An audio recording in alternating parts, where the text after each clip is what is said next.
اعوذ بالله من الشیطان اللعین الرجیم. بسم الله الرحمن الرحیم. آیا دوست دارید که هیچ فقیر و گرسنه و عریان و مقروض و ستم دیده و اسیر و بیماری در روی کره زمین نباشه و هیچ جنگ و ظلمی در جهان نباشه و هیچ گمراه و گمراه کننده و مستضعف و کافر و ناصبی در دنیا نباشه و ریشه فقر و تبعیض و ظلم و بیماری و فساد و انحراف و گناه از روی کره زمین برچیده بشه و بالاتر از همه اینها کره زمین تبدیل به بهشت بشه؟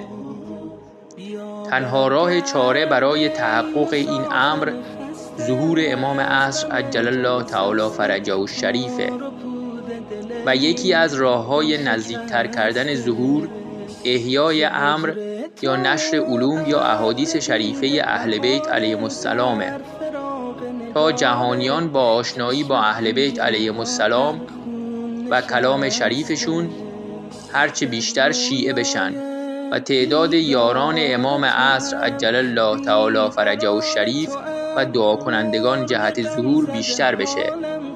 حال چه کسی در این عصر بهتر و بیشتر و کاملتر از همه امر اهل بیت علیهم السلام رو احیا میکنه جز علامه الله یاری؟ پس کمک به علامه الله یاری یعنی کمک به امام عصر عجل الله تعالی فرجه الشریف و نزدیکتر کردن ظهور. تا حالا بهش کمک کردی؟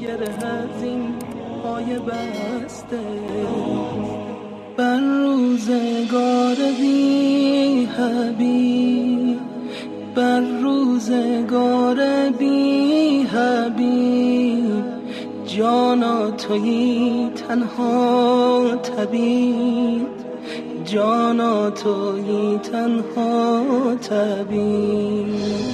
یارا در این شهر غریب، یارا در این شهر غریب، عطری نداره بی تو